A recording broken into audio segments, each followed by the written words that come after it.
It's so great to see both of you again. I actually, Raquel, I was at the Toronto premiere screening, and it was so wonderful that you and Kevin Doyle were able to make it there. It was really good fun, actually. It was a hoot, wasn't it? Everyone was so, I don't know, it was just a very party atmosphere, I thought, in that cinema. Do you find that Canadian fans are as fervent as American fans? Well, they certainly seemed it on that night. I mean, from my sample size of one, I would say yeah. Jim, I was so glad to see Mr. Carson back again in this film. I imagine that Julian Fellows has to come up with some kind of scenario where Mr. Carson comes back into the thick of things. Yeah, of course. I mean, you can't have Downton without Carson.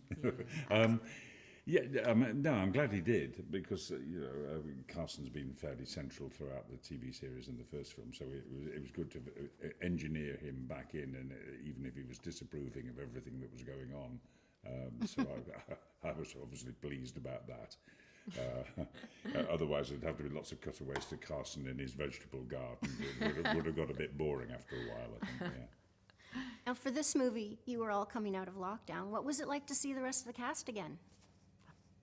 Coming out of lockdown is amazing, and seeing everyone and having a job at all, and then seeing everyone, it's just...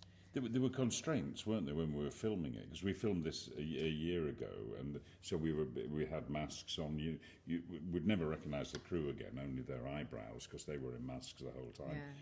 But then we had the joy, Raquel and I had the joy of being in the section that was filmed in the south of France. So we flew off there in a chartered plane, and we were locked down in a hotel in the south of France with a swimming pool and a garden, which was tough.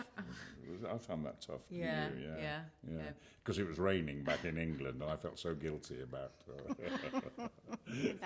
So yeah, it was odd, sort of filming through while the restrictions were still in place. But I'm glad we did.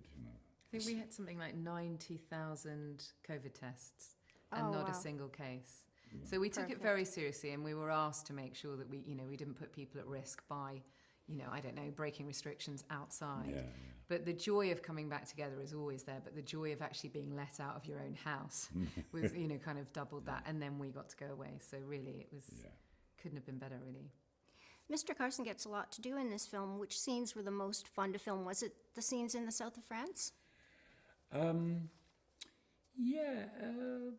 It's odd because Carson's normally with his sort of downstairs family, and I think it sort of wasn't. We were very split into two separate units. The unit that stayed at Highclere, where we were filming the film within the film, and then we were away in the south of France. But you and I really only had sort of a couple of scenes together, didn't we?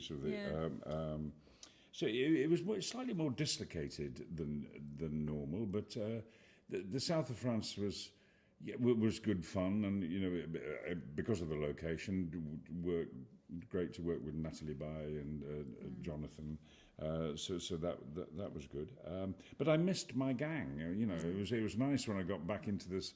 I only had one scene in the servants' hall, and that's the scene where we're told that the Lady Violet is dying. So it was very different from normal, but still I enjoyed it. Raquel, this takes place at a number of different beautiful estates. Does that help you get into character for the time period? I think it does help. I think there's something quite... I mean, even me today, walking in here, I sort of grow 2 inches and sort of maybe waft around a bit more than I would if it's my normal house. So I think it does help, actually. And I think it probably would more even the people upstairs, actually, because they really do have to waft. They inhabit this. I mean... And none of them have read the books, have they? I bet these books are false. They can sell. They're not real books. Ridiculous. It's all an artifice. It's a fake. Yeah. And Jim, what do you like best and least about the costumes that you wear? I love the fact that essentially I only have 2 costumes. There's a daytime costume and an evening costume. Very occasionally I break out into something sort of civilian. But that is so easy as an actor. I love the fact that the costumes are so perfect, more noticeably visible in the women's costumes. that it makes the job very easy. You put on the costume, you stand up straight, you pull your shoulders back, your stomach in, and you're on duty. And so that is very easy. There's the only niggle is that the evening costume with the stiff shirt front and the stiff collar, I can't put on myself. It's just physically not possible to get the studs yourself. So you have to have someone help. But the butler would have had a footman or a page boy helping him anyway. So that's authentic. So I never complain about costumes because I know so much genius work has gone into making them perfect for you. Absolutely. Yeah. I want to thank you both so much for talking to me today. I just love this film. It's even better than the first one, and I love the first one. Oh, Very great. good. Excellent. Lovely to hear. Very Thank good. you. Yeah. Good. Thank you.